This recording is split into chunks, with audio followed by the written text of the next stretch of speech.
I'm Amy Jeffs. I'm the author of Storyland.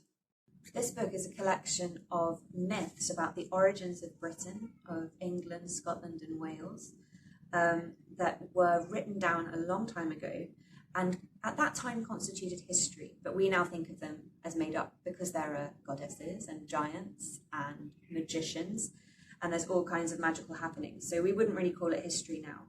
But these stories, because they were seen as history, did actually come to shape things that we call history. So they had impact on wars and on political decision making at the time.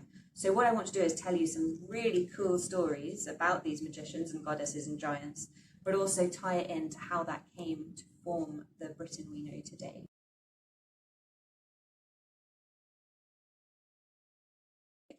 I think it's really important for children to know these stories because it's about how what history is and how it's perceived changes over time. It's about how myth making is constantly at play in the way we tell history. However, even if we do it with great integrity and great faith to the sources. And so, so these medieval myths about where Britain came from were once perceived as historical, and we can see how that impacted on what Britain looks like now. And so I think it's this opportunity to tell children that we're always storytelling, we're always myth making, and we've always got to be conscious of that process.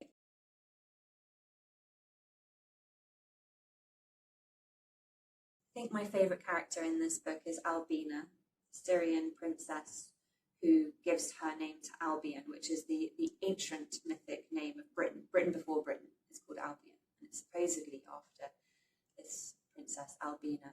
I love the way that she arrives on Britain's shores and learns to live off the land. She's a kind of survival expert by the time she comes to engender the race of giants. That's another reason I like her, is because she has gigantic babies. I'm not sure why that would make her so appealing, but they're amazing characters too. So she's the kind of beginning of everything, and she's has a great deal of ingenuity. She's a bit murderous, but it's a story.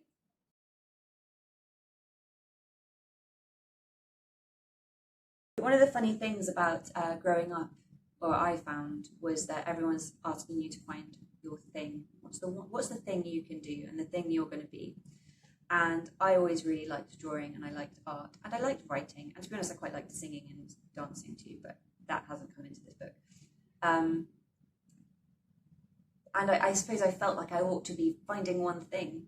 But in the end, it's this process of storytelling, of retelling these myths, has demanded bringing in both the drawing and the writing, or the art making and the writing. So I've illustrated it with lino cuts, which, because these are really old and obscure texts, people kind of assume they're boring, or they might do. And so if you give them a big picture of a giant falling off a cliff, or a goddess rising out of the flames and prophesying to a tiny little man, you're able to tell them straight away that this is a really exciting and brilliant story. And so I did this in lino cut, which is a very bold and graphic medium.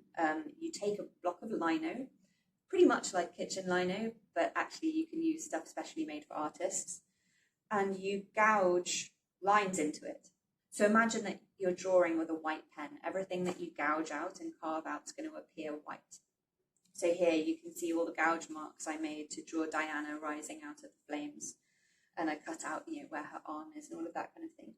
And then you use a roller to transfer ink onto the surface. You use a sticky black ink, it's like an oil slick, and you roller it over the surface very thinly.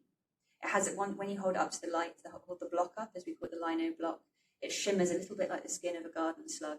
It's got that nice black mottliness, like bumpiness. And then you put a piece of paper on top of it, and you put it through a press, and that press has got big rollers that press the paper down onto the lino, and the ink is transferred, but the ink hasn't gone into all the bits you've carved out, which is why that appears white. And it's a very bold kind of medium, and I really like it for this type of storytelling, because many of these myths have a lot of darkness to them, a lot of mystery. There are areas where we don't know, we can't fill in the blanks. We don't know where they came from, who first told them, where some of the characters' names came from, were they named after ancient Celtic gods, or did the medieval author make them up, that kind of thing. And so there's a lot of what we might call negative space where we don't know what's going on. And lino cut using just black ink, you can, if you're lazy and you want to leave areas of blackness where you haven't carved anything, that becomes like the areas of the story that are full of mystery. So here we have King Bladud, founder of Bath, about to try out the wings he's built for himself, and this is his shadow as he leaps from the tallest building in the new Troy, which will become London. But around the outside, we've got all of this darkness, all of this mystery, and that's lino cut, and that's why I wanted to use it for this book. I am a giant now, kicking up dust in the landscape. I am a giant now, picking up boulders and throwing them around. Teach me, oh thunder.